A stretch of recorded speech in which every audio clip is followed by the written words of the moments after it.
উপলক্ষে আয়োজিত আজকের এই অনুষ্ঠানের সম্মানিত সভাপতি, অত্র কালেক্টরেটের অতিরিক্ত জেলা প্রশাসক সার্বিক, এখানে আরো উপস্থিত আছেন জেলা শিশু বিষয়ক কর্মকর্তা, জেলা প্রাথমিক শিক্ষা অফিসার সহ আমাদের যাদের জন্য আসলে আজকের এই আয়োজন, আমাদের সম্মানিত শিক্ষার্থী ভাই ও বোনেরা এবং তাদের অভিভাবকবৃন্দ, সভাপতি রইল আমার সালাম ও শুভেচ্ছা। আমি সত্যি অভিভূত এবং একই সাথে আনন্দিত যে আমাদের এই ক্ষুদে শিক্ষার্থীদের মাধ্যমে আজকের এই অনুষ্ঠানটি সঞ্চালনা করা হচ্ছে। অনুষ্ঠানের সকল পর্যায়ে, ক্ষুদে বলতে একেবারেই আন্ডার 5 বাচ্চাও দেখলাম যে সে পবিত্র কোরআন থেকে তেলাওয়াত করছে এত সাবলীল ভাবে। এবং আরো একজন, সেও মনে পড়লো বয়স 5 বছর মনে হয়, সে সেটা ইংরেজিতে এবং ইংরেজিতে অনুবাদও করলো। আবার যারা দুজন বক্তব্য দিল তারা অত্যন্ত সুন্দরভাবে এই বক্তব্য উপস্থাপন করেছেন।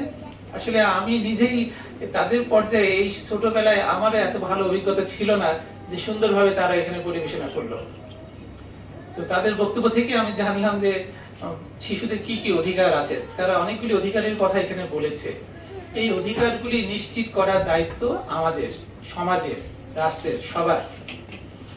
তবে এই অধিকার বাস্তবায়ন করার ক্ষেত্রে আমাদের সমাজকে একটু সুস্থ সুন্দর সমাজ উপহার দিতে হবে, নইলে কিন্তু এই অধিকারগুলি বাস্তবায়ন করা সম্ভব হবে না। সুস্থ সমাজ উপহার দিতে হলে আমাদেরকে কিন্তু কাজ করতে হবে। এই শিশুদের সমন্বয়ে কাজ করতে হবে, শিশুদের যারা অভিভাবক, পিতা মাতা, তাদের সমন্বয়ে কাজ করতে হবে। তাদের জন্য একটা বাসযোগ্য পৃথিবী তো রেখে যেতে হবে। আমরা তো শিশুকান্তের কবিতা জানি, তাই না? আমরা চলে যাব, কিন্তু শিশুদের জন্য তো আমাদের একটা বাসযোগ্য পৃথিবী রেখে যেতে হবে। আমাদের এই সমাজকে আমরা বর্তমানে কি অবস্থায় দেখছি?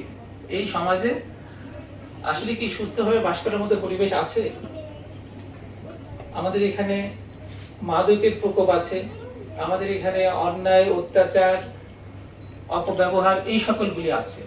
এইগুলির বিরুদ্ধে আমাদেরকে সচেতন থাকতে হবে। এই যে তোমরা যারা আজকের শিশু, তারাই তো আগামী দিনের ভবিষ্যৎ। তোমাদেরকে শুধু নিজেদের যে